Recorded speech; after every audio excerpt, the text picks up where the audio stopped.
గతంలో కూడా కాంగ్రెస్ పార్టీలో జరిగిందంటే అప్పుడు కూడా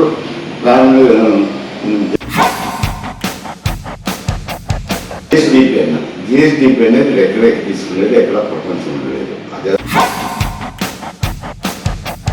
friends, welcome to our channel. Friends, ఇప్పుడు మనం ఎక్స్ హోమ్ మినిస్టర్, ఉమ్మడి రాష్ట్ర X home minister Mysura Reddy గారితో ఉంటున్నాం. ఈ డీలిమిటేషన్ గురించి చాలా చర్చలు అనేది నడుస్తుంది. సార్తో మాట్లాడి మరిన్ని విషయాలు తెలుసుకున్నాం. నమస్తే సార్.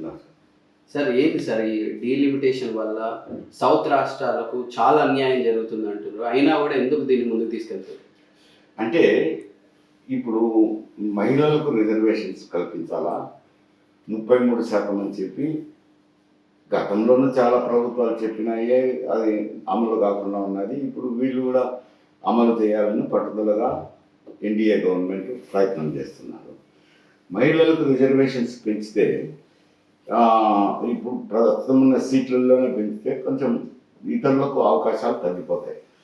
అందుకోసమని వాళ్ళకు 33% రిజర్వేషన్స్ పెంచాలని 33% రిజర్వేషన్లు పెంచుతున్నారు.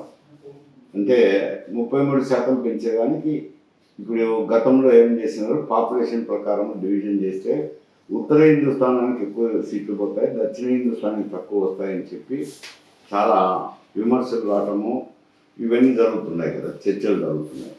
అందువల్ల ఏం చేశారంటే నష్టం ఎక్కువ జరగకుండా ఉండేదానికోసం ఎవరికున్న సీట్లలో వాళ్ళకు 50% పెంచుతామన్నారు.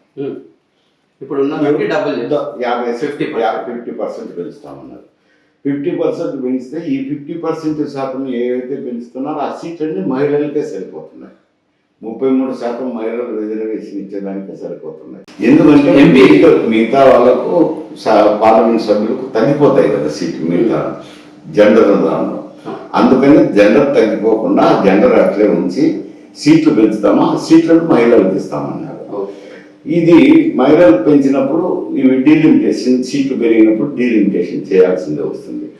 అందుకు డీలిమిటేషన్ యాక్ట్ ప్రవేశపెట్టింది. డీలిమిటేషన్ చేయాలనంటే కాన్స్టిట్యూషనల్ అమెండ్మెంట్ బిల్ తీసుకురావాలా.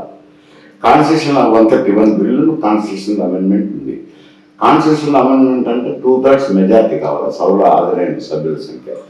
ఇప్పుడు ఎట్లుందంటే సభలో ఉండే పరిస్థితి, ఎన్డీఏకు 293 సీట్లు ఉన్నాయి, అపోజిషన్ 230 ఉన్నాయి.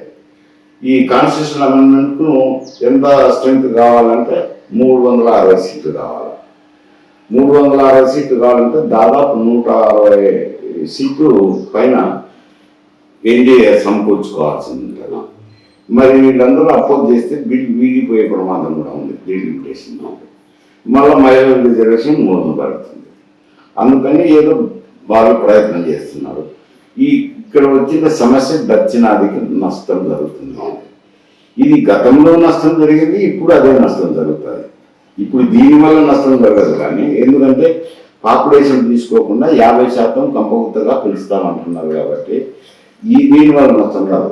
గతంలో జరిగినాయి. ఎందుకు జరిగింది అని అంటే, ఇది అనామది ఎక్కడ వచ్చిందంటే, గతంలో కుటుంబ నియంత్రణ గురించి ప్రభుత్వాలు చర్యలు తీసుకున్నాయి. ప్రభుత్వాలు చర్యలు తీసుకున్నప్పుడు సౌత్ ఇండియాలోనూ కూడా కుటుంబ నియంత్రణ గురించి కొంచెం గట్టి చర్యలు తీసుకున్నప్పుడు ఈ పాపులేషన్ కొంచెం ప్రజల్లో కూడా ఒక చైతన్యం వచ్చింది. ఎందుకంటే పెద్ద కుటుంబాలు అయితే వాళ్ళకు విద్య నేర్పించాలన్నా, వాళ్ళని సాగాలన్నా, పెంచాలన్నా కానీ వాళ్ళ భవిష్యత్తును దృష్టిలో పెట్టుకున్నప్పుడు, ఇప్పుడు 4 కుమారులు ఉన్నారనుకోండి, 4 బాగా మంచి పెరిగి 100 ఎకరాలు ఉన్నాయి, 25 ఎకరాలు వచ్చేస్తుంది. అదే ఒక కుమారుడు ఉన్నాయనుకోండి 100 ఎకరాలు వస్తుంది, 2 కుమారులు ఉంటే 50 ఎకరాలు వస్తుంది. అట్లా డివిజన్ అయిపోతున్నాయి, ఆస్తులు కూడా డివిజన్ అయిపోతున్నాయి. వీళ్ళను చదివించాలన్నా కానీ ఆర్థిక భారం ఉంటుంది కదా, 4 చదివించాలంటే ఆర్థిక భారం ఉంటుంది. 2 అయితే సరిపోతా. ప్రజల్లో కూడా ఒక చైతన్యం వచ్చింది. గతంలో ఏం రానంటే 2 ఉంటే సరిపోతాను, ఇప్పుడైతే ఎందుకు లేక 1 ఉంటే సార్లే అని అంటున్నారు. అంత స్థాయికి వచ్చినారు. పిల్లల్ని బాగా చదివించుకోవచ్చు, ఆస్తి ఉంటుంది, ఇది అని ఆ చైతన్యం ఇక్కడ కాన్షియస్నెస్ వచ్చింది సౌత్ ఇండియాలో. ఇది నార్త్ ఇండియా అంటే నార్త్ ఇండియా అంతా కాదు. అది రేవంత్ రెడ్డి కూడా నార్త్ ఇండియా అంతా అనడం తప్పు. ఇది కౌబెల్ట్ ఏరియా అని ఉంది. నేను కూడా స్టడీ చేశాను. ఈ డీలిమిటేషన్ వచ్చినాక స్టడీ చేస్తే అటు మహారాష్ట్ర కూడా అదే పరిస్థితి. మనకు ఇప్పుడు ఎన్ని సీట్లు ఉన్నాయి? మనకు దాదాపు 42 సీట్లు ఉన్నాయి. మనకు అంటే ఉమ్మడి రాష్ట్రంగా చేస్తే అంటే తెలంగాణలో 17 సీట్లు, ఏపీలో 25 సీట్లు ఉన్నాయి. తెలంగాణలో 8 సీట్లు పెరుగుతాయి, ఆంధ్రాలో 12 సీట్లు పెరుగుతాయి. అంటే 42 సీట్లకు 62 సీట్లు వస్తున్నాయి. అదే మహారాష్ట్రలో కూడా 48 సీట్లకు 72 సీట్లు వస్తున్నాయి. అదే ఒరిస్సాలో 21 సీట్లకు 32 సీట్లు వస్తున్నాయి. ఇది తేడా లేదు కదా మనకు, మహారాష్ట్రకు, ఒరిస్సా కూడా అట్లా కొన్ని రాష్ట్రాలు ఉన్నాయి. ఇవి కేవలం ఫ్యామిలీ కుటుంబ నియంత్రణ ఆచరించకపోవడము, ప్రజల్లో చైతన్యం తక్కువ ఉండడము, వీటన్నిటి దృష్ట్యా ఒక 4 రాష్ట్రాల్లో ఈ సమస్య ఉత్పన్నం అవుతుంది. అదేది కౌబిల్ట్ ఏరియా అంటారు. యూపీ, బీహారు, రాజస్థాను, మధ్యప్రదేశ్, ఈ రాష్ట్రాల్లోనే ఆ సమస్య ఉండేది. ఇది గతంలో కూడా కాంగ్రెస్ పార్టీలో జరిగిందంటే అప్పుడు కూడా జనాభా పత్రికగా తీసుకుంటున్నారు కదా, అప్పుడు కూడా అన్యాయంగా ఉన్నది. ఇప్పుడు సీట్లు పెంచేటప్పుడు ఇంకా కొంచెం ఎక్కువ అవుతుంది అన్యాయం. అందుకని ఇప్పుడు ఏం చేశారు అంటే ఎన్డీఏ గవర్నమెంట్ ఎందుకు మీకున్న సీట్లకు 50 సీట్లు పెంచుతా ఉన్నారు అంటే గుడ్డిలో మెల్లమెల్ల అనుకున్నారు. అవి ఆల్రెడీ ఆడ సీట్లు పెరిగి ఉన్నాయి కదా, దాన్ని బట్టి ఇప్పుడు ఇప్పుడు ఒకవేళ రేవంత్ రెడ్డి గారిని మాకు జిఎస్డిపి అనేది ఎక్కడ తీసుకునేది, ఎక్కడ ప్రపంచంలో లేదు. అదే తప్ప అవగాహన మనకు జనాభా నియంత్రణ ఎవరైనా చేశామో వాళ్ళకు కొంచెం ఇన్సెంటివ్ అని డిమాండ్ చేసింటే అది ఇంకా కొంచెం క్లిక్ అయ్యింది. జిఎస్డిపి కంటే ఇప్పుడు మేము జనాభా నియంత్రణ కంట్రోల్ చేసినాము, జనాభా నియంత్రణ అయింది కాబట్టి దేశానికి మేలు జరిగింది. దేశానికి మేలు జరిగింది కాబట్టి ప్రజా ప్రాతినిధ్యంలో జనాభాని తీసుకుంటారు కాబట్టి జనాభా పాపులేషన్ కంట్రోల్ ఎవరైతే చేసినారో వాళ్ళు ఇన్సెంటివ్ ఇవ్వాలా. కానీ అలా చేసినందుకు ఓటు హక్కుని మనం కాలరాక్షణోళం అవుతాము అని చెప్పేసి వాళ్ళు ఫైట్ చేస్తున్నారు సార్. ఇప్పుడు జనాభాలో ప్రతి ఒక్కరికి ఓటు హక్కు ఉంటది.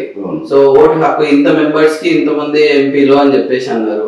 సో మీరు నియంత్రణ చేసిర్రు, కరెక్టే, మంచినే చేసిర్రు. కానీ ఓటు హక్కు వాళ్ళ పవర్ ని మీరు ఎందుకు తగ్గిస్తారు? వాళ్ళ రిప్రజెంటేటివ్ ఎందుకు తగ్గిస్తారు? జనాభా లిమిట్ అవుతుంది కదా, అది ప్రతి ఒక్కరికి ఓటు ఉంటుంది, జనాభా ఓటుకోదు. జనాభాకు ఒక ఎంపీ రిప్రజెంటేటివ్ అంటే ఈక్వల్ గా వస్తారు కదా. 7 లక్షల మందికి వస్తే ఎంపీ, అక్కడ కూడా కోఆపరేట్ ఏరియాలో కూడా 1 లక్ష మందికి ఒక ఎంపీ వస్తారు. కాకపోతే ఎంపీ సీట్లు ఎక్కువ పెరుగుతాయి. ఎంపీ సీట్లు ఎక్కువ పెరిగిన దానివల్ల లోక్సభలో వాళ్ళ ప్రాముఖ్యత పెరుగుతుంది. ఈ సౌత్ ఇండియన్ స్టేట్స్ కానీ, మహారాష్ట్ర కానీ వీళ్ళకు ప్రాముఖ్యత తగ్గుతుంది, ఒరిస్సాకు కానీ. అందుకు ప్రాముఖ్యత తగ్గకుండా ఉండాలంటే మాకు కుటుంబ నియంత్రణ ఆచరించి దేశ పురోభివృద్ధికి దోహదపడినాం కాబట్టి కొంచెం సీట్లు ఒక 5% ఎక్స్ట్రా ఇస్తాం. వీళ్ళకు 50% కంటే 55% ఇస్తామంటే ఆ లాస్ పుడుతుంది. అట్లయితే పుడుతుంది, అది అప్పుడు అన్యాయం లేకుండా ఉంటుంది. కొన్ని సీట్లు పెరుగుతాయి కదా. అవును సార్. ఇప్పుడు రేవంత్ రెడ్డి గారు చెప్పేది ఏంటంటే మనము అట్లా నియంత్రణ ఉన్నందుకు మనం మంచి పిల్లల్ని చదివించుకోగలిగినాము, మంచి అభివృద్ధిలో పడ్డాము, మంచి డెవలప్ చేసినాము, మనం దేశానికి మనం ఇంత ఆదాయాన్ని సమకూర్చినాము. జిఎస్డిపి పెట్టడం తప్పు ఎక్కడ లేదు ప్రపంచంలో. జిఎస్డిపి మీద పార్లమెంట్ సీట్లు కానీ, అసెంబ్లీ సీట్లు కానీ ఇచ్చేది లేదు. అదే మేము జనాభా నియంత్రణ చేసినందుకు, కంట్రోల్ చేసినందుకు, దేశ అభివృద్ధికి దోహదపడినందుకు మాకు అదనంగా సీట్లు ఇవ్వండి అని అడగచ్చు. అది కరెక్ట్ ప్రతిపాదన. ఎంత జిఎస్డిపి పెట్టిండకూడదు. జిఎస్డిపి అంటే కొలబద్దలు, అది ట్యాక్స్లో అది వ్యవహారం వేరు. అది అసలు అది జిఎస్డిపి అని లెక్కలే కరెక్టా కాదా అనేది ఎవరు చెప్పలేరు అంట. అందుకు తెలిసి అవగాహన లోపం వలన పాపులేషనే మేము కుటుంబ నియంత్రణ చేసి దేశానికి అభివృద్ధికి పాటుపడినాం కాబట్టి మాకు కొన్ని సీట్లు ఇన్సెంటివ్ ఇవ్వండి అని డిమాండ్ చేస్తుంటే అది వేస్తుంది, న్యాయబద్ధంగా కనపడాలి కదా అంటారు. ఫైనల్ ప్రజలకు ఏం చెప్తారు సార్? ప్రజలైనా కానీ ఇప్పుడు ఇది డిలిమిటేషన్, మహిళల సీట్లు పెంచేదాన్ని డిలిమిటేషన్ చేయడం తప్పని చెప్పడం లేదు. ఈ అన్యాయాన్ని కొంత మేరకు సర్దిద్దింటే బాగుండేది అని అంటాను. ఈ సీట్లను డిస్పారిటీని, ఎందుకంటే వాళ్ళు పార్లమెంట్లో వచ్చి మాకు గౌరవంగా ఉండాలి కదా అంట. కేంద్ర ప్రభుత్వం మీద వాయిస్ ఉండాలి. వాయిస్ ఉండాలి. Thank you sir. సో చూసారు ఫ్రెండ్స్, ఈ వీడియోపై మీ అభిప్రాయం కమెంట్ చేయండి. ఈ వీడియో కనుక మీకు నచ్చినట్లయితే లైక్ చేయండి. And don't forget to follow for more updates. Thank you.